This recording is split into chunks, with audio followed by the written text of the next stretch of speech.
Aujourd'hui, j'aurai le plaisir d'interviewer Sébastien Knight.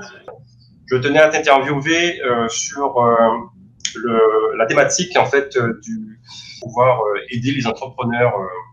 Est-ce que c'est le moment, on parle de crise, pour quelqu'un qui ne s'est pas encore lancé, euh, justement de tenter l'expérience de l'entrepreneuriat?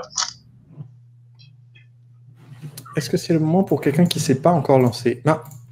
Pour quelqu'un qui n'est pas encore lancé, c'est toujours le bon moment si on est dans le bon état d'esprit, et c'est toujours le mauvais moment si on ne l'est pas, tu vois. On peut toujours trouver que c'est le pire moment. Dans mon livre, je donne les 79 bonnes raisons de ne jamais créer son entreprise. Et dans les bonnes raisons, il y a, bah oui, mais en ce moment, c'est la crise, donc les gens n'ont pas d'argent pour acheter mes produits, donc pourquoi me lancer? Ouais, c'est là le mindset, la différence. Mais il y a aussi la raison inverse, c'est-à-dire il y a des gens qui se disent « Ah oui, mais en ce moment, comme par exemple en 2018-2019, c'est une période de croissance financière qui n'est pas tenable, donc ça va pas tarder à se casser la figure, donc c'est pas le moment de se lancer. » Donc si quand ça monte, il y a des gens qui ont peur parce qu'ils voient « Ah, il y a beaucoup de concurrence, c'est pas le moment. » Et quand ça se casse la figure, les gens disent « Ah oui, mais ça se casse la figure, c'est pas le bon moment. » C'est jamais le bon moment, si tu veux. Ouais. Donc, je pense que c'est important d'être conscient de cet effet-là. C'est important que de se dire, du coup, moi, j'y vais. Quelqu'un m'a dit à une époque, et je suis très reconnaissant, je me disais, mais voilà, quand est-ce que ça va être le bon moment pour avoir un enfant? Et la réponse que j'ai eue, c'est jamais le bon moment d'avoir un enfant, en fait. Quel que soit le moment où tu vas l'avoir, tu avais autre chose que tu étais en train de faire, tu viens de te choper un nouveau job, ou alors tu es en train de rechercher un nouveau job, ou alors ton entreprise marche bien, ou alors ton entreprise marche mal. C'est jamais... Il n'y a pas de moment en fait. Ouais. Ben oui. Donc c'est juste une question de dire c'est maintenant. Donc, si tu veux, c'est un tableau qui montre en fait que pour nos ressources, pour les ressources qu'on a, eh bien, on peut toujours aller chercher, avec les ressources qu'on a, on peut toujours aller chercher des ressources supplémentaires.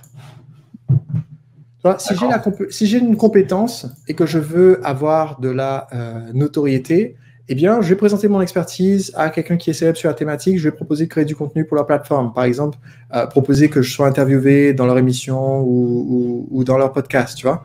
Et en fait, c'est en faisant comme cela que j'acquiers des ressources quand il m'en manque. Et l'argent, évidemment, est une ressource qui manque à certaines personnes. Et c'est comme ça, en fait, qu'on va acquérir cette ressource.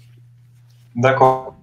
Donc, avoir un effet de levier de toutes ces compétences, de toutes ces ressources, pour au final faire boule de neige sur la notion d'argent, en fait. C'est ça. Je te laisse dernier mot de la fin, Sébastien, et je te remercie encore. Alors, le dernier mot de la fin, eh bien, s'il y a un message qui, je pense, est important à faire passer aujourd'hui, c'est le suivant. En fait, se mettre à son compte et devenir son propre patron, lancer son entreprise, c'est le seul moyen de gagner notre liberté et de vivre la vie dont on rêve. Donc, même si les médias nous disent c'est la crise, c'est la récession, eh bien, il vaut mieux arrêter de les écouter, parce que déjà, écouter les médias au cours des dernières semaines et des derniers mois, ça nous a pas fait beaucoup de bien, donc prenez l'habitude de ne pas les écouter. Et je pense que ce qui est important, c'est de se dire, en fait, en toute situation, il y a des opportunités. Quand les banques prêtent de l'argent à tout le monde et que tout le monde semble prospérer et que toutes les stratégies semblent marcher, c'est une énorme opportunité. Mais quand tout le monde commence à être un petit peu déprimé, les épaules basses, le regard tombant et que le banquier commence à être plus strict, etc., eh bien, il y a plein d'autres portes qui s'ouvrent, en fait. Il y a plein d'autres portes qui s'ouvrent parce que si, en tant qu'entrepreneur, vous cherchez à recruter des salariés, eh bien, il y a aujourd'hui plein de gens qui sont disponibles pour être recrutés parce que soit leur ancienne entreprise et les a mis en chômage en durée indéterminée, soit ils ont été licenciés, soit ils étaient en recherche et aujourd'hui leurs prétentions salariales sont plus accessibles financièrement pour venir travailler avec vous, et soit, ce qui est un cas important, puisque par exemple c'est le cas d'une des embauches qu'on a faites récemment, là, nous on recrute par exemple en période de crise, et ce qu'il faut comprendre c'est que les personnes qui sont au top, c'est-à-dire les meilleurs employés à recruter, les meilleurs partenaires avec qui travailler, les meilleurs fournisseurs, les meilleurs prestataires, eh bien ces personnes-là sont premièrement toujours dans une énergie positive. Donc en période de crise, c'est plus facile de les voir parce que tous les autres sont déprimés. Deuxièmement, en période de crise, ils sont davantage dans une dynamique où on va chercher à créer des relations qui sont gagnantes des deux côtés et où du coup on peut rémunérer au résultat. Et donc c'est beaucoup plus accessible pour beaucoup d'entreprises pour pouvoir élargir leur équipe avec des gens qui vont apporter des ressources qui n'existent pas dans l'entreprise. Et une fois qu'on a rebondi, parce que je suis convaincu que les entrepreneurs, c'est grâce à nous que l'économie va rebondir, donc on joue un rôle très très important. Une fois qu'on a rebondi, il ne faut pas oublier ces éléments essentiels que j'expliquais tout à l'heure. Il ne faut pas oublier que la clé, c'est un marketing bienveillant. La clé, c'est de créer une offre irrésistible. Parce que quand on fait ça, eh bien, c'est ça qui fait qu'on attire les clients et qu'on les garde sur le long terme.